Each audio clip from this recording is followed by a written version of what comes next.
안녕하세요. 생생법률쇼 이지원입니다. 매주 화요일 생생법률쇼에서는 화제의 중심에 있는 인사를 모시고 그 이슈에 대해 깊이 있는 인사이트를 만나보는 생생초대석 함께하는데요. 오늘은 김인만 부동산 경제연구소의 김인만 소장님 함께하겠습니다. 어서 오세요. 안녕하세요. 네, 생생초대석 2026년 첫 게스트입니다. 요즘 연초이기도 하고 워낙 부동산에 대해 관심이 높아진 시기라서 소장님 찾는 분들 많으실 것 같습니다. 요즘 바쁘시죠? 예, 요즘 좀 많이 불러주고 있고요. 또 대통령께서 연일 또 트윗을 하고 있기 때문에 네. 많은 분들이 관심을 가지고 있는 것 같습니다. 네, 오늘 김인만 소장님과 함께 부동산 시장 현황에서부터 대책 또 이슈 전망 등의 이야기까지 좀 구체적으로 나눠볼 텐데요. 네, 지금 이 방송은 유튜브를 통해서도 실시간으로 함께 방송되고 있습니다. 많은 시청 부탁드리고요. 유튜브를 통한 소통의 창구도 활짝 열어두겠습니다. 방송 중에 궁금하신 질문들 올려주시면 답도 해드릴 테니까요. 많은 참여 부탁드리겠습니다. 여러분은 지금 생생법률쇼와 함께하고 계십니다.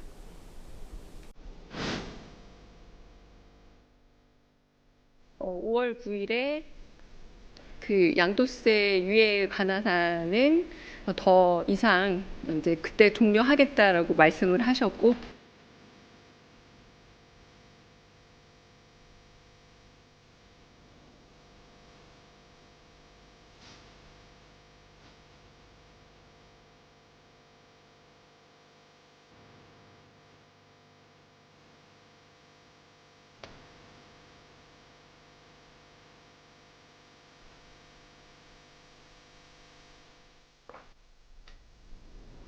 네, 생생법률쇼 화요일의 특별한 만남 생생초대석, 오늘은 김인만 소장님과 함께 2016 부동산 시장 향방은이라는 주제로 이야기 나눠보도록 하겠습니다.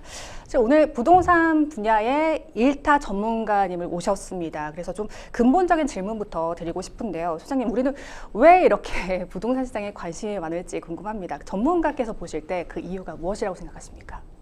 우리는 왜 관심이 많을까? 네. 여러 가지 근본적인 문제들도 있을 수는 있는데요. 우리나라가 사실 서울 중심 국가죠. 맞습니다. 조선시대 때부터 모든 일자리, 모든 인프라들이 서울에 집중되다 보니까 땅의 희소성, 또 인구는 많이 밀집되어 있다 보니까 저는 수급 밸런스가 맞지 않다는 게 이제 첫 번째 문제인 것 같고요. 그러니까 수요는 많은데 기본적으로 주택이 아무리 지어도 수요를 따라가지 못하기 때문에 수도권 집중화 현상 때문에 더 그런 공급 문제가 부족 문제가 발생하십니다. 있고요. 네. 두 번째 문제라고 하기보다는 이제 원인을 배경을 좀 살펴보게 되면 네. 우리가 사실 신생 국가잖아요. 우리가 이제 역사가 오래된 뭐 반만 년의 반만년이라고 역사죠. 하지만 네. 사실상 우리나라는 6.25 전쟁 끝나고 폐허에서 이제 새롭게 만들어진 신생 맞습니다. 국가나 다름이 없기 때문에 네. 다른 선진국들과 다르게 이제 성장, 그러니까 1960년대 이제 토지 개혁을 하게 되고 경제 성장을 하면서 성장 공면을 그리게 되죠. 그러면서 경제도 성장하고 집값도 올라가고 모든 게 다 올라가는 시대다 보니까 이제 성공 방정식이 도입이 되죠. 네. 집을 사기만 하면, 그리고 우리나라가 이제 경제를 성장하려고 하면 건설 경기가 좀 중요하거든요, 원래. 그러다 보니까 건설 경기를 좀 살리기 위한 네. 정책들을 많이 폈습니다. 아파트 문화도 생기게 되고요. 그래서 네. 성공 방정식과 모든 게 맞아떨어지다 보니까 아, 집은 사면 올라라는 그런 뭐라 그럴까요? 장기적인 우상향 곡선이 그려지게 되고 또 마땅한 대안이 잘 없었습니다. 네, 뭐 부동산 최근에는 이외에 자산 증식에 뭐 대안이 없었군요. 최근에는 네. 사실 뭐 주식이 이제 코스피 찍고 네. 여러 가지 이제 미국 투자도 하게 되고 맞습니다. 골드도 좀 사고 네. 채권도 사고 하는데 그 전만 하더라도 주식은 사면 손해 봐라는 인식이 굉장히 강했기 때문에 맞습니다. 안정지향적인 약간 보수적인 투자를 하시는 분들이라면 일단 내 집 마련부터 하고 네. 정부 정책이 또 오락가락 하다 보니까 주택 수를 늘리면 결국에는 돈을 벌더라라는 그런 환상 또는 그런 이론이 만들어졌기 때문에 네. 지금까지는 부동산 불패 신화가 이어졌고요. 많은 분들이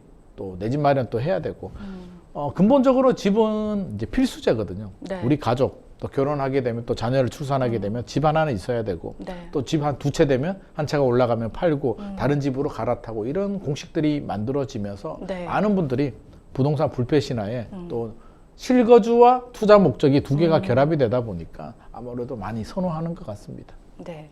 지금 방송 초에도 말씀을 해주셨습니다만 지금 이재명 대통령께서 연일 SNS를 통해서 부동산 시장 안정화에 대한 메시지를 쏟아내고 계십니다. 주요 내용을 보면요. 집값 안정, 코스피 5천보다 훨씬 쉽고 중요한 일이다. 이렇게 말씀을 하셨고요. 또 망국적인 부동산 투기 옹호하는 거, 시대착오적 종북무리를 이제 그만해야 된다 이런 말씀을 하셨습니다. 실은 이렇게 집값 안정이 사실 너무 쉽고 더 중요한 일이다. 오히려 이렇게 주가 5천 달성한 것보다 더 중요한 일이다 이렇게 말씀을 해주고 계신데요. 그래서 집값 안정을 위해서 법적으로나 정치적으로 가능한 수단은 얼마든지 있지만 현실적으로 어떤 정치적 유불리 때문에 지금까지는 최적의 강력한 수단을 쓰지 못해온 것이 사실이다. 이렇게까지 발언을 하셨습니다. 사실 발언의 수위가 상당히 강경하거든요. 근데 소장님 최근 몇 년 새 집값이 주춤했던 시기는 2023년에 잠깐 있었고 사실은 좀 요즘엔 찾아보기가 힘든데 작년만 해도 각종 뭐 규제 대책들이 쏟아졌습니다만 서울 집값은 계속해서 상승세입니다. 그럼 최근 집값의 흐름, 부동산 시장 분위기를 좀 짚어주실까요? 일단 대통령께서 굉장히 강한 이제 워딩을 말씀하시고 네. 계시고요. 이게 작년만 하더라도 사실 취임할 때는 그런 말씀을 하셨거든요. 강남에 집값 비싼 걸 우리가 왜 신경을 쓰냐. 그럼 그들만의 리그고 뭐 세금 규제는 하지 않는다. 우리가 대출 규제로 안정을 찾겠다라는 네, 말씀을 네. 하셨고 네. 그 기조가 12월까지도 이어집니다. 근데 1월이 넘어서게 되면서 이제 선을 넘으면 세금 규제도 할 수 있다. 그리고 1월 21일부터 이제 강한 워딩들이 계속 나옵니다. 네. 다주택자 양도세 중과세 5월 9일이 일몰 시한인데 이제 연장하지 않고 네. 중과세 하겠다부터 해서 이제 망국적 투기, 코스피 5천보다 쉽다, 더 강력한 규제 대책이 있다 이런 말씀들을 많이 하시는데요. 네.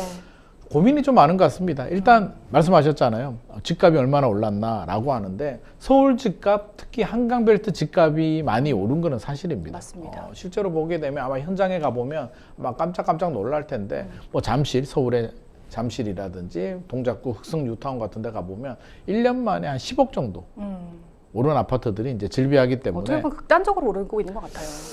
25억 아파트가 1년 만에 35억이 가고 뭐 네. 20억 아파트가 30억이 가다 보니까 뭐 사회 문제가 되고 또 상대적인 박탈감도 느끼고 너무 과하다라는 네. 생각이 들고요. 한강벨트 상승률을 보더라도 꽤 높은 상승률을 기록을 하고 있는데 또 이 방송을 보시는 분들 중에는 이게 어느 나라 얘기인가? 이거 우리 동네는 그렇지 않은데라고 먼 말씀하시는 나라 이야기처럼 분들이 느끼고 계신 또 맞습니다. 지방에 계신 분들은 더더욱 그럴 거예요. 지방에 계시는 분들은 전혀 공감을 하지 못하고 네네. 심지어 이제 맞습니다. 채널 돌리는 분들도 있습니다. 이게 도대체 이게 뭐 미국 얘기인가? 뭐 네. 이런 말씀하시는 분들도 있고 서울 내에서도 상대적인 박탈감을 느끼는 분들이 많이 있는데 네. 사실 어디가 많이 올랐나라고 하면 한강벨트 지역들, 핵심 지역들, 강남 3구, 용산구, 마포, 네. 성동, 광진, 강동 뭐 이런 지역들이 좀 많이 올랐고요. 네. 신축 아파트가 많이 올랐고요. 또 신축 아파트가 될 예정인 재건축 재개발 아파트들이 네네. 또 주택들이 많이 올랐습니다. 그러다 보니까 거기에 소외된 곳들은 사실 그렇지가 않거든요. 그래서 단적으로 통계를 보더라도 2021년에서 2025년까지 서울 아파트 상승률을 보게 되면 한 칼럼에서 제가 인용을 했는데요. 네. 3.3제곱미터당 그때 평균이 2021년이 1,400만 원 정도 됐습니다. 1,400만 원. 예, 2025년이 1,704만 원 정도니까 한 21% 정도 올랐거든요. 네네. 그래서 평균은 5년 동안 21% 정도 올랐는데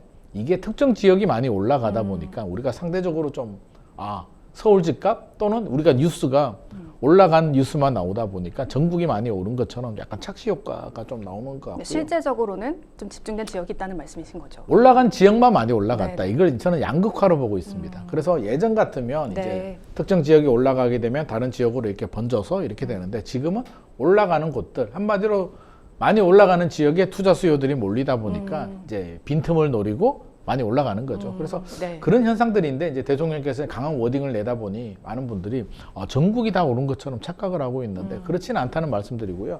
아파트 그 통계를 보게 되면 재밌는 통계입니다만 일단 냉면 가격, 여의도 냉면 가격이 2021년에 12,000원이었는데 지금 15,000원에서 18,000원 한다. 냉면보다 오히려 전체적으로는 덜 올랐다. 근데 특정 지역이 많이 올라간 게 문제고요. 네. 대통령도 아마 그 부분을 좀 지적을 하는 것이 아닌가 생각을 합니다. 그래서 네.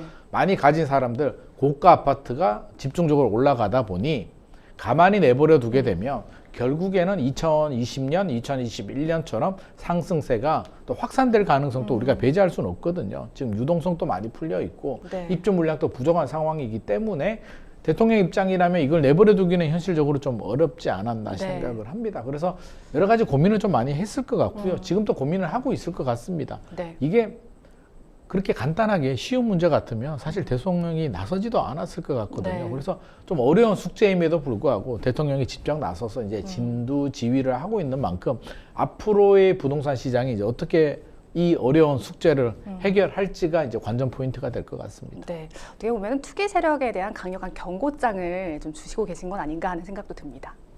투기 세력에 대한 경고를 많이 주시죠. 네. 결국에는 이제 투기 세력이라는 게 누가 투기일까라고 생각해 보게 되면 우리가 단순히 생각하게 되면 주택을 많이 가지면 투기일까라고 하는데 사실 이게 경계가 좀 모호한 부분은 있습니다. 네. 다주택이라고 하더라도 좀 나눠봐야 될 게 아파트를 많이 가진 사람들이 있고요. 다세대나 빌라 같은 뭐 건물 하나 가지고 월세를 받는 또 나이 맞습니다. 드신 분들이 많이 네네. 있거든요. 그것도 주택 수익이 잡히면 다주택이 됩니다. 오피스텔을 또 아파트 하나 오피스텔 2개 가지고 있으면 역시 다주택이 되기 때문에 네.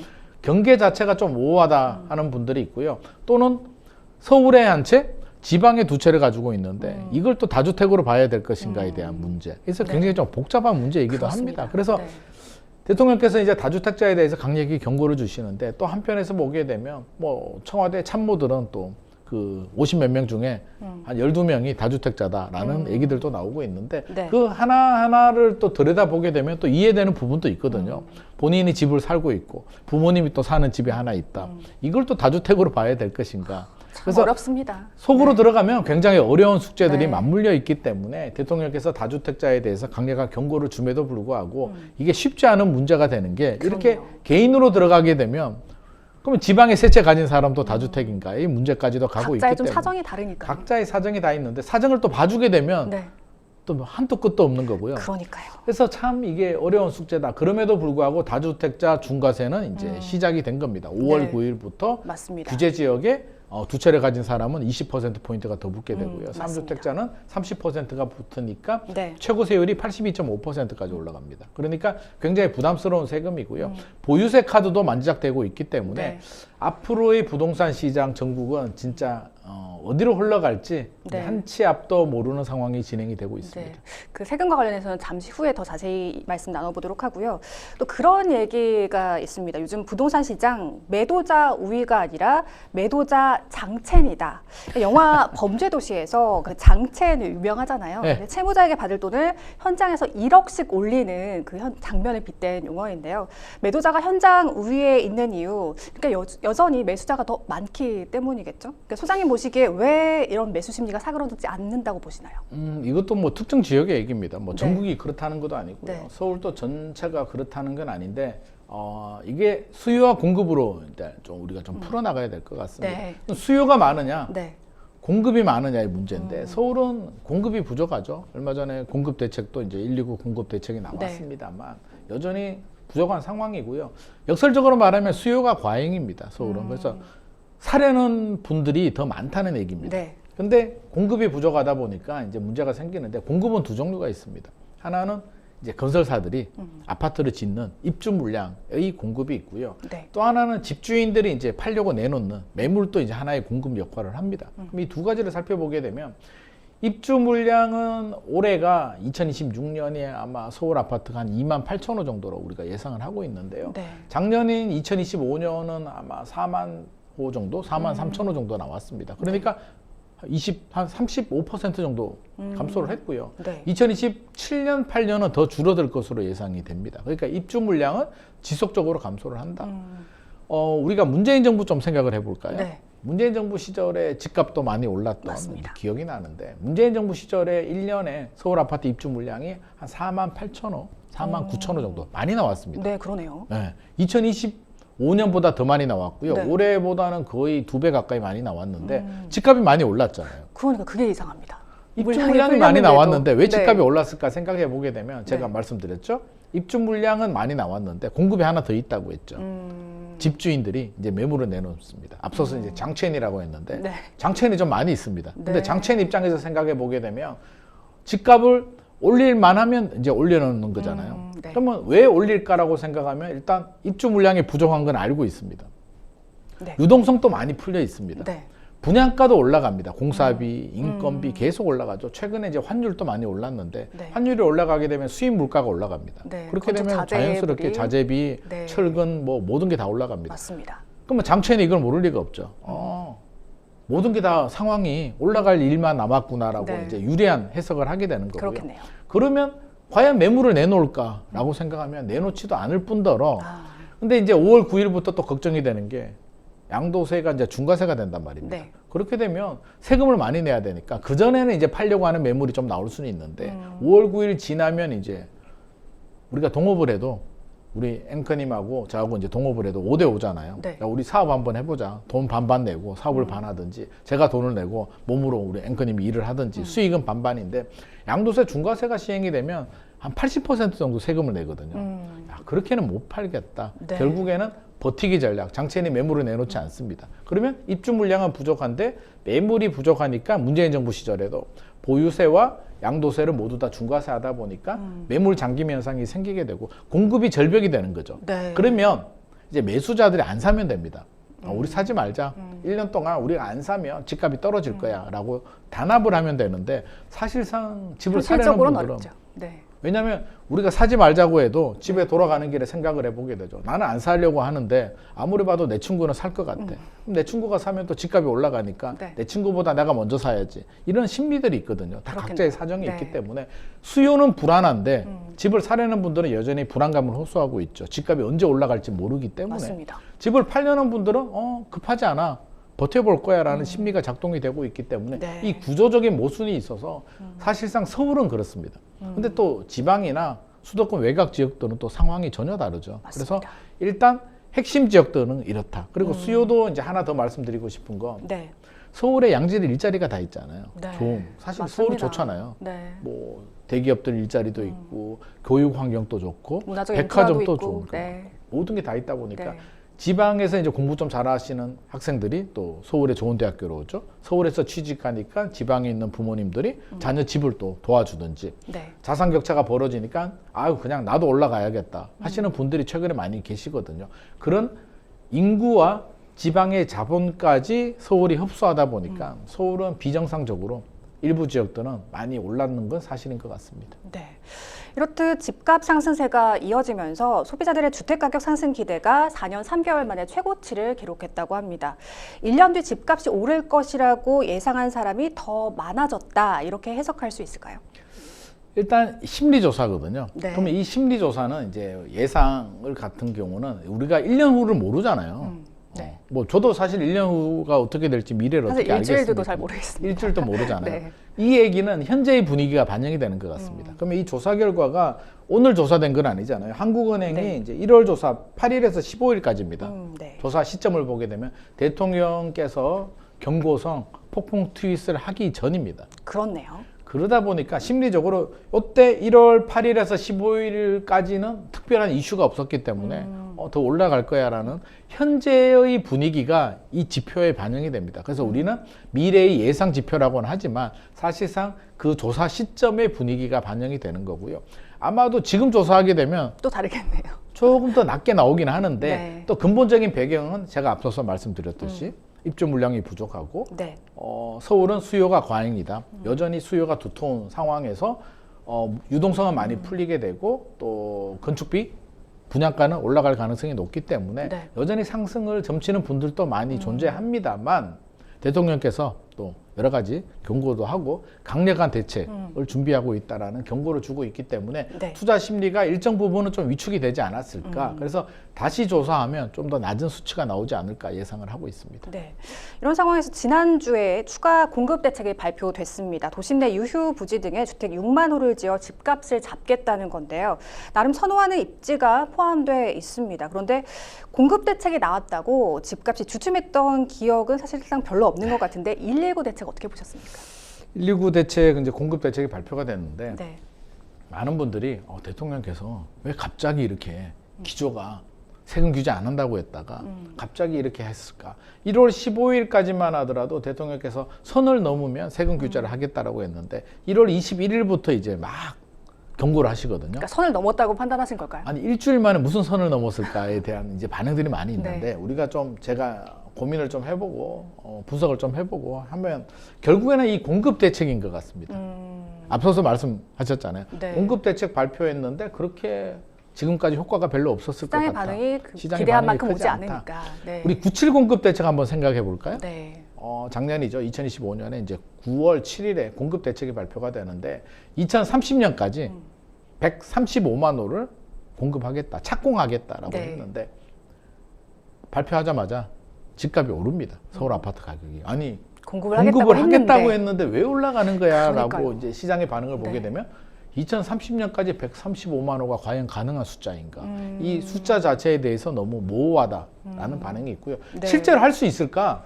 135만 호면요. 분당 신도시가 약 한 10만 호 정도 되거든요. 오, 네. 그러면 분당 신도시 13개, 14개 정도를 5년 내에 착공하겠다고 하니까 일단 진짜 가능한 거 맞아?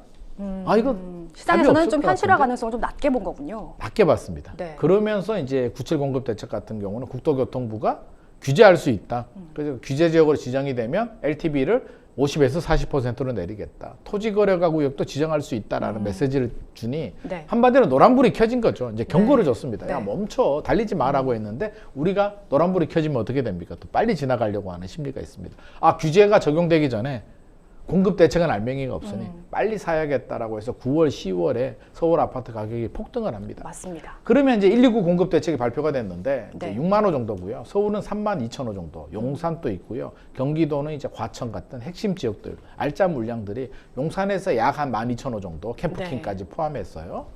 경기도 경마장 또 한 9,800 거의 한 10,000호 정도 나오는데 네. 요 정도만 본다면 굉장히 괜찮다. 과천에 9,800이면 나 집 사지 말고 기다려볼까? 라는 생각이 들 수도 있잖아요. 네. 그런데 한 번 더 생각을 해보게 되면 아마도 이재명 대통령께서 머리가 좋으시잖아요. 판단력도 좀 뛰어나시고 공급 대책 내용을 보고를 받았겠죠? 네. 받아봤는데 이 내용을 보고 이제 주택시장이 안정될 것이야 라는 판단을 했으면 굳이 그렇게 언급을 대한민국에서 안 하셨군요. 제일 바쁜 분이 저는 네. 대통령이라고 생각하는데 그렇게 폭풍 트윗을 할 시간이 있었겠습니까? 그 얘기는 공급 대책 이 정도 가지고는 지금 불안한 시장의 수요자들 또는 집주인들 마음을 잡기는 좀 부족하다는 생각을 했을 것 같고요. 네. 97 공급 대책의 악몽이 좀 떠올랐을 것 같습니다. 네. 공급 대책 발표되니까 결국엔 집값이 더 올라가더라. 근데 이번이 올라가는 건 더 위험합니다. 왜?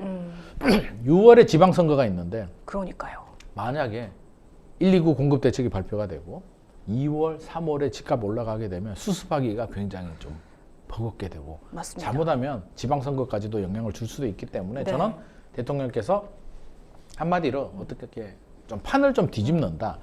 공급으로 쏠린 눈과 귀를 세금 규제로 돌림으로써 시장의 분위기 자체가 어떻게 되지? 좀 지켜봐야 되나? 라는 매수자. 한마디로 죄송합니다. 한마디로 그런 것 같습니다. 100일 안에 지금 팔아야 되는데 네. 쉽지 않잖아요. 그럼 이거 어떤 메시지냐면 집을 사려는 매수자들한테도 약간 경고를 주는 것 같습니다. 지금 집 사면 세금 규제도 좀 많이 나오고 여러 가지가 내가 집값 잡을 테니까 사지 말고 기다려라는 시그널을 저는 이번 그 폭풍 트윗을 급할 통해서 필요 줬다. 없다. 지금 당장 살 필요 없다라는 한마디로 메시지를 시장에 그렇죠. 주고 계시군요. 장첸한테도 경고를 좀 주고 네. 집을 사려는 분들한테도 불안하지 마. 내가 집값 안정시킬 거야라는 메시지를 줌으로써 시장을 좀 안정시키는 효과를 좀 극대화하지 않았나 생각을 하고 있습니다. 네. 또 궁금한 점이 많은 분들이 주목하신 용산 국제업무지구 등의 경우 서울시와의 추가 협의가 상당히 많이 필요할 텐데요. 좀 서울시에서는 계속해서 부동산 시장과 관련해서 정부와 좀 엇박자를 내고 있지 않습니까?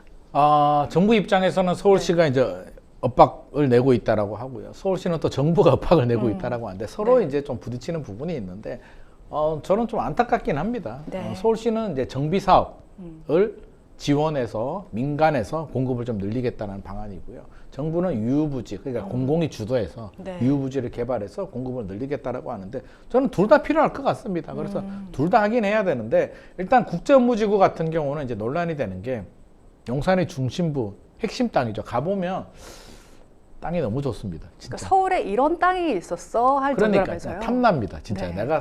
제가 살 수 있으면 사고 싶은 지금 땅인데 느껴집니다.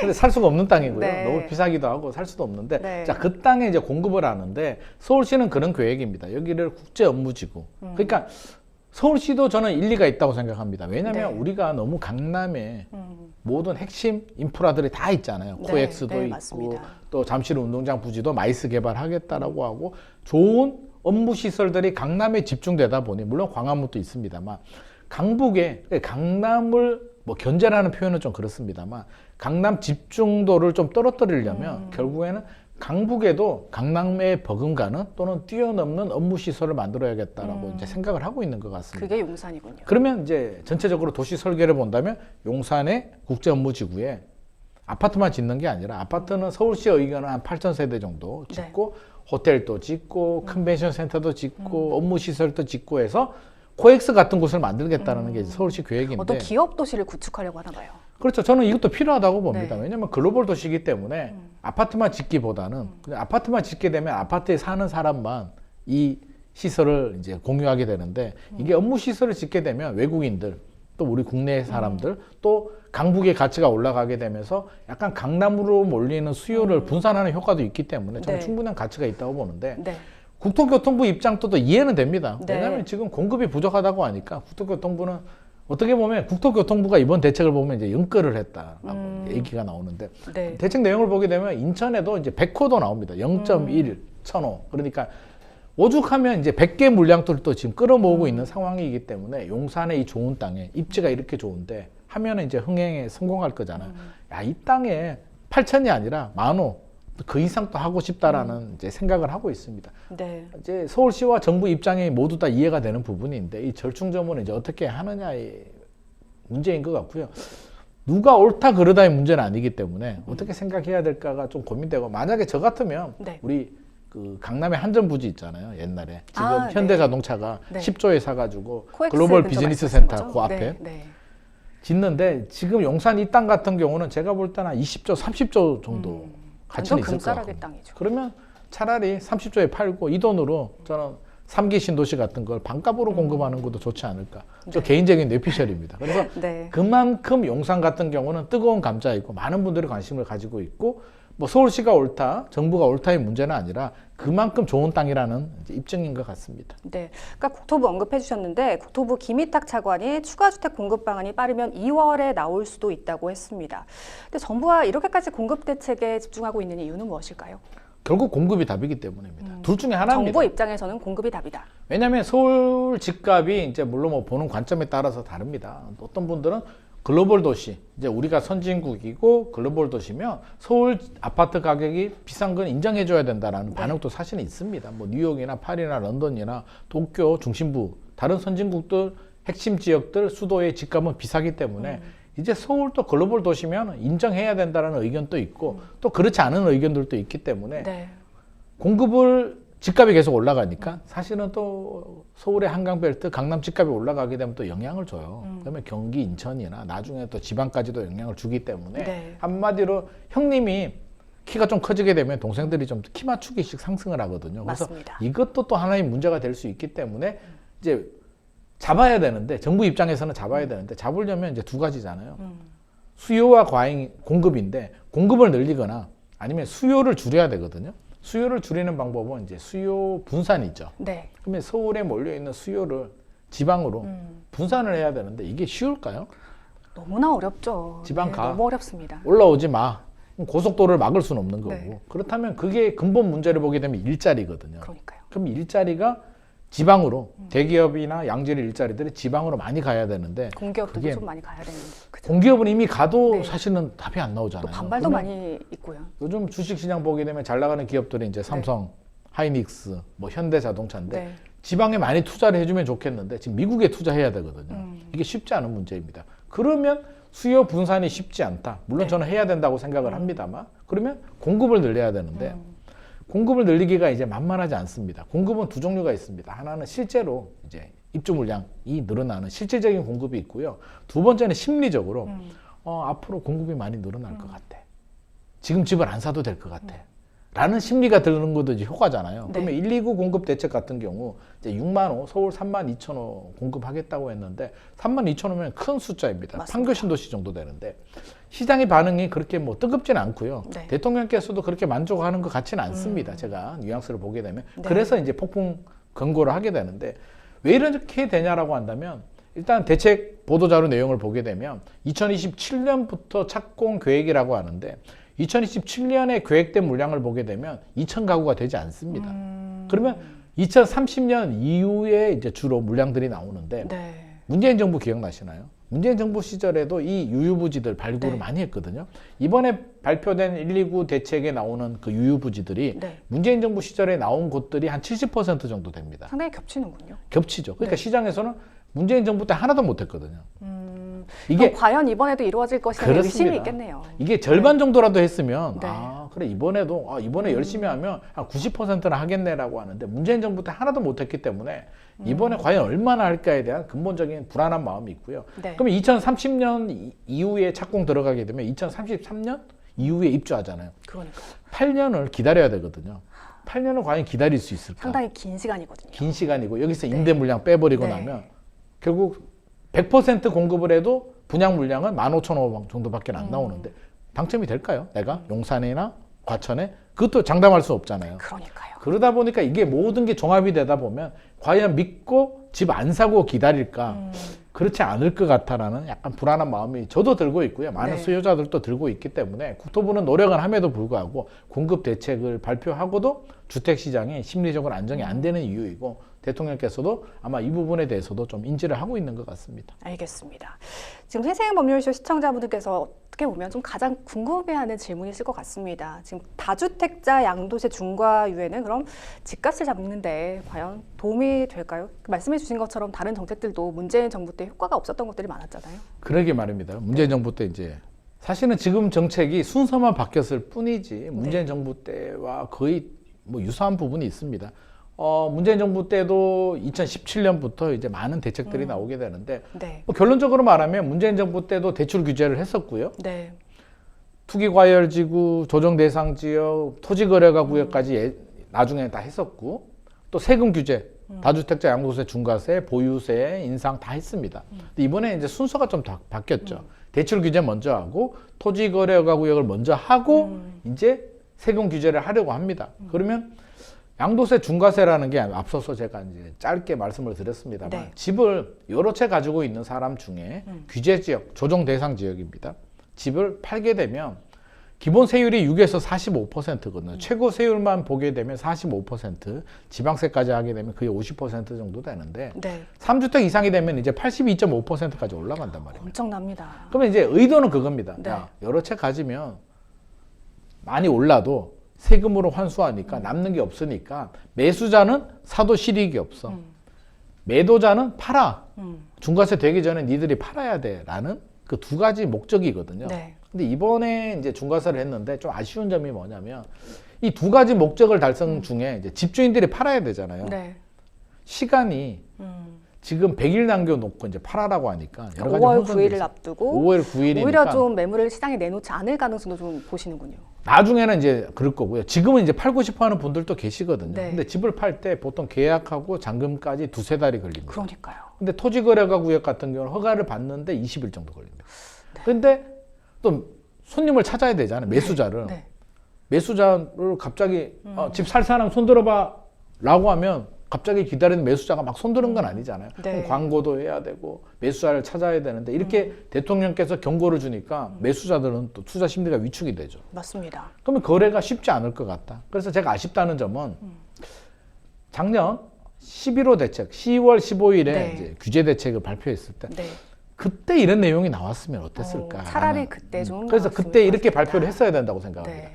2026년 5월 9일 지나면 다주택자 양도세 중과세 할 거야. 토지거래가 구역 그때 지정할 거야. 그리고 뭐 규제 지역도 지정할 거니까 그 전에 팔 사람들은 팔아라고 하면 팔 사람들은 6개월 정도 시간 안에 팔 것이고 살 사람들도 뭐 전세 끼고 있는 매물들도 살 수도 있고 여러 가지 이제 손바뀜들.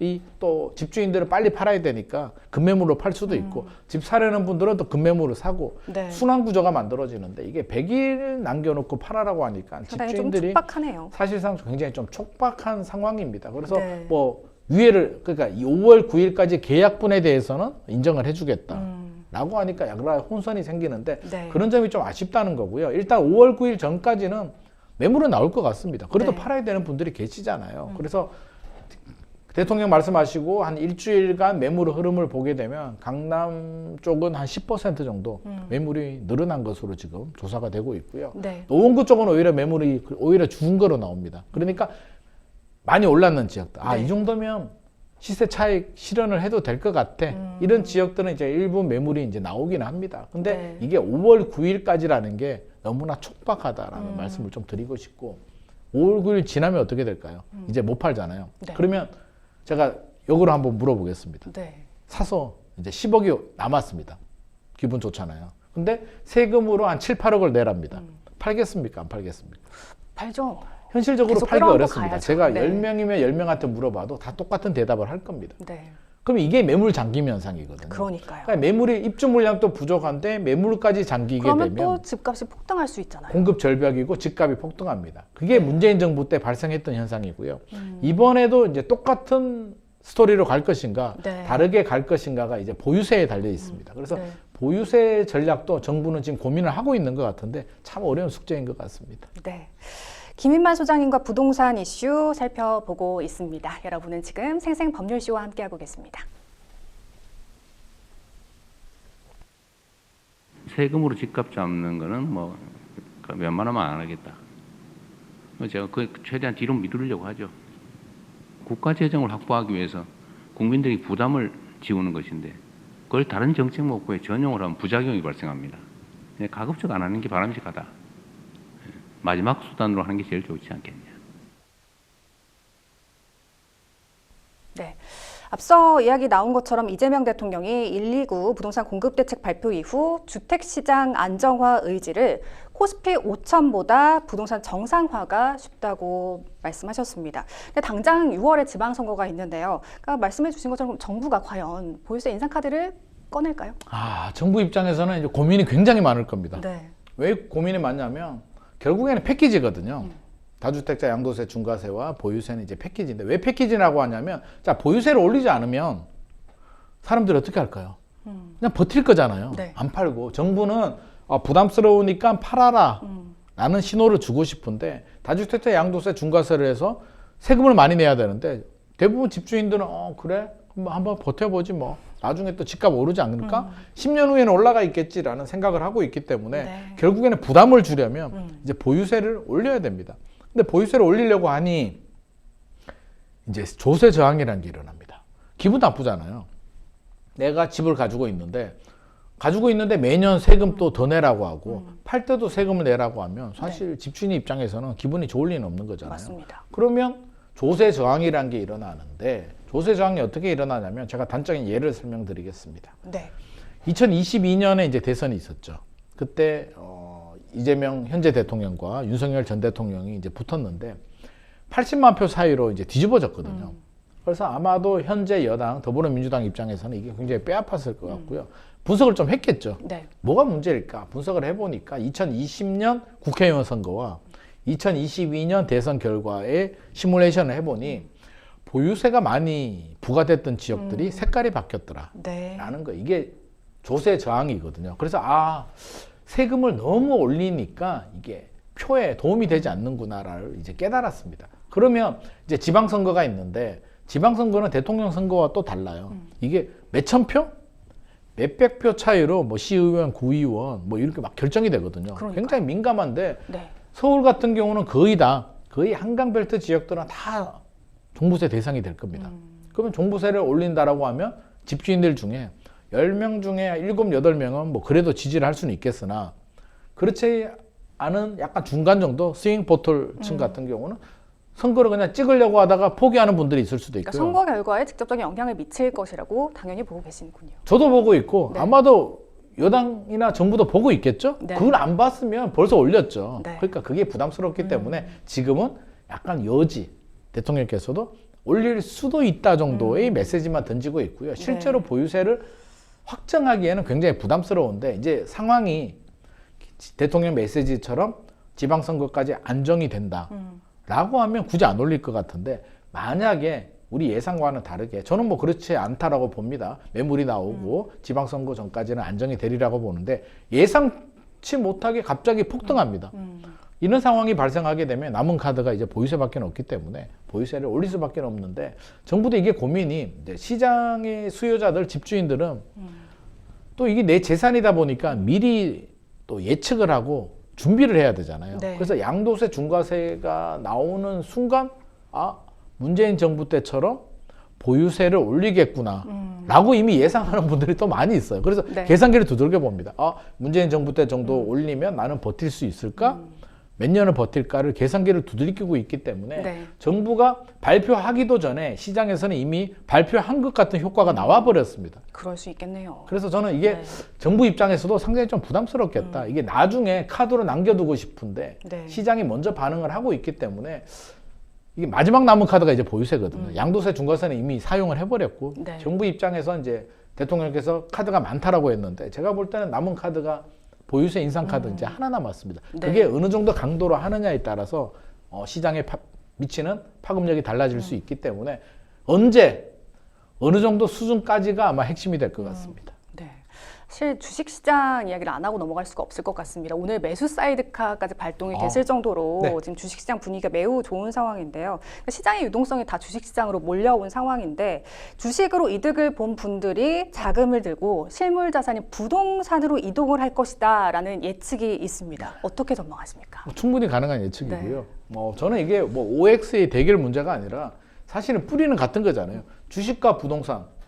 우리 한 개인의 입장에서 본다면 집도 필요하고 또 재테크도 해야 되는데 옛날에는 주식에 대한 신뢰가 낮았기 때문에 네. 주택 수를 막 늘려요.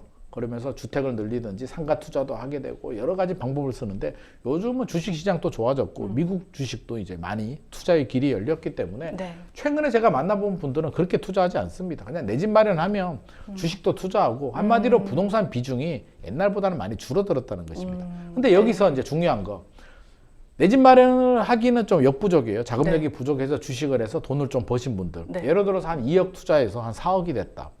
그러면 결혼을 해야 돼요. 그러면 집이 필요하잖아요. 그러면 그 돈을 주식을 정리해서 전세든 뭐 내 집 마련을 네, 할 수도 네. 있는 거기 때문에 자금의 이동은 충분히 가능하고요. 네. 반대로 역설적으로 두 채 있는 사람이 한 채를 팔았어요. 그럼 돈이 남아. 주식시장이 좋아요. 그럼 주식시장으로도 자금 이동이 가능합니다. 네. 그래서 저는 상호 보완적인 작용이지 어떤 대립구조. 주식을 팔아서 다 부동산으로 올 거야. 저는 이렇게 보지는 않습니다. 그래서 이거를 그냥 인정을 해줘야 되는데 아마 네. 정부는 사실 걱정이 되긴 될 거예요. 왜냐하면 이제 코스피 5천이 이재명 대통령이 굉장히 중요한 어떤 정책이 그는 승패를 가늠하는 가늠자이기 때문에 주식 자금이 부동산으로 오는 거는 굉장히 좀 경계를 해야 되는 부분입니다. 정부 네. 입장에서는 그렇습니다. 그렇게 바라보면 부동산 집값을 잡아야 되는 이유가 또 하나 생기는 거죠. 그런 이거를 차원에서 볼 수 있군요. 집값이 막 올라가게 되면 네. 이제 집 사야 되나라고 해서 주식에 있던 돈을 정리하고 빼서 무리하게 또 연끌할 수도 있기 때문에 네. 부동산 시장을 안정시켜야 되는 이유가 또 주식 시장에서도 찾을 수가 있는데 네. 앞서서 이제 보유세 얘기를 잠깐 했으니까 보유세 부담이 또 너무 늘어나게 되면 네. 정부가 보유세를 많이 올리기도 부담스러운 게 보유세를 많이 올렸잖아요. 그럼 세금 내야 되잖아요. 근데 집을 세금 내려고 집 팔기는 또 쉽지 않잖아요. 맞습니다. 그럼 어떻게 해요? 주식 또 주식을 정리- 계좌에서 빼서 네. 세금을 내야 되기 때문에 네. 정부 입장에서는 이 보유세 카드의 고민이 또 이게 주식하고도 또 연결이 되는 상황입니다. 네. 지금 올해 1분기 서울 아파트 분양 물량이 최근 5년 사이 가장 많은 수준으로 늘어날 전망입니다. 공급 절벽 속에서도 많은 분양이 예정이 돼 있는데요. 근데 입지를 보면 반포나 이촌, 마곡 등이 선호하는 곳들이 많습니다. 분양가는 그래도 상당할 것 같은데 청약 통장이 과연 몰릴까요? 불인들 입장에서는 그래도 한번 이게 근데 시도해볼까 하는 말씀하신 고민이 있을 것 것들이요. 같아요. 네. 반포, 이천, 마곡 두 가지 문제가 있습니다. 네. 하나는 이제 강남 쪽은 강남하고 용산입니다. 그러니까 반포하고 이촌은 분양가 상한제 지역입니다. 네. 그러니까 로또가 나온다는 얘기예요.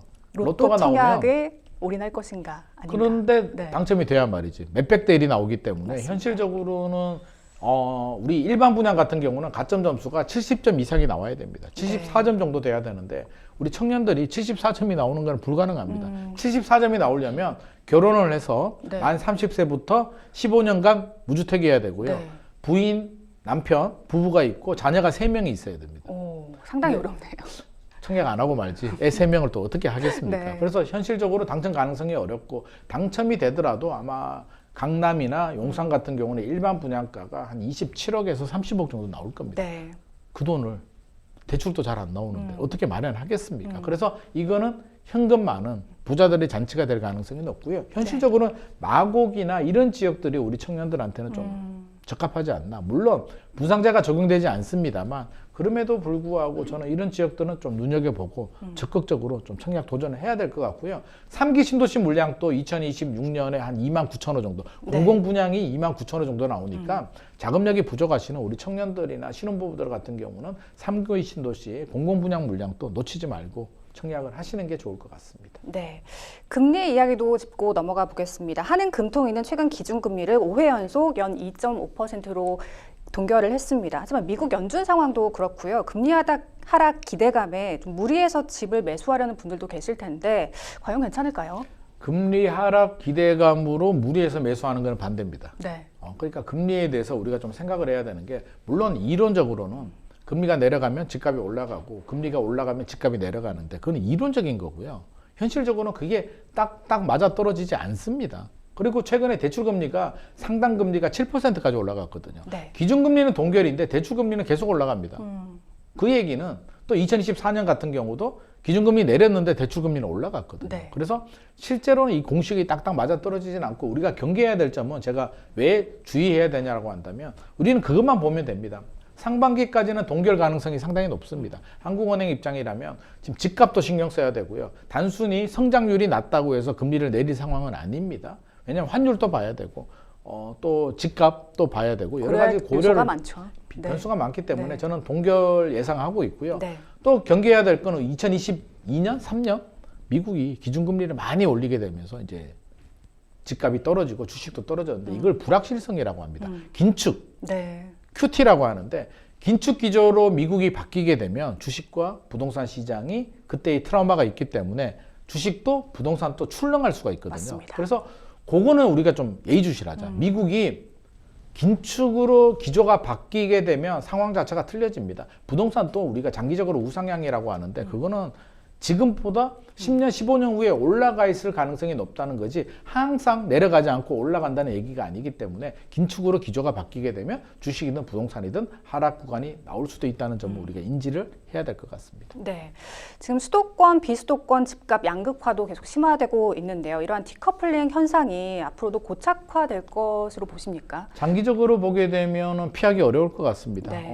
과거보다도 이제 더 심해졌죠. 30년 전만 하더라도 지방이나 서울이나 집값이 별 차이가 없었는데 네. 지금은 굉장히 많이 벌어졌는데 그럼 시간이 지나면 이 차이가 좁혀질까라고 하면 그렇게 보진 않습니다. 서울 집중화 현상은 더 강화될 것 같은데 또 생각해야 될 게 그럼 지방은 영원히 답이 없느냐? 그렇지는 않습니다. 서울이 기준점이 높아졌기 때문에 지방은 미분양이나 입주 물량 또 침체 때문에 네. 거의 안 올랐거든요. 그러면 상대적으로 저평가가 될 수도 있기 때문에 또 지역에서 또 광역시 단위에서 인기 지역들, 대구 같은 경우는 수성구, 대구는 부산은 뭐 해운대, 광안리 쪽은 지금 또 분위기가 괜찮고 집값이 네. 올라가거든요. 네. 그래서 핵심 지역들에 필요하신 분들이라면 저평가라고 생각이 되고 입주 물량이 줄어들고 있기 때문에 그런 분들은 좀 또 내 집 마련하셔도 그러니까 영원히 답이 없는 게 아니라 지역마다 좀 다르다는 점은 말씀드리고 싶습니다. 네, 실수요자들 입장에서는 뭐 투기도 아니고 투자도 아니고 어쨌든 내가 살 집, 거주할 집을 너무 비싸지 않은 시점에 사고 싶은 것뿐일 텐데요.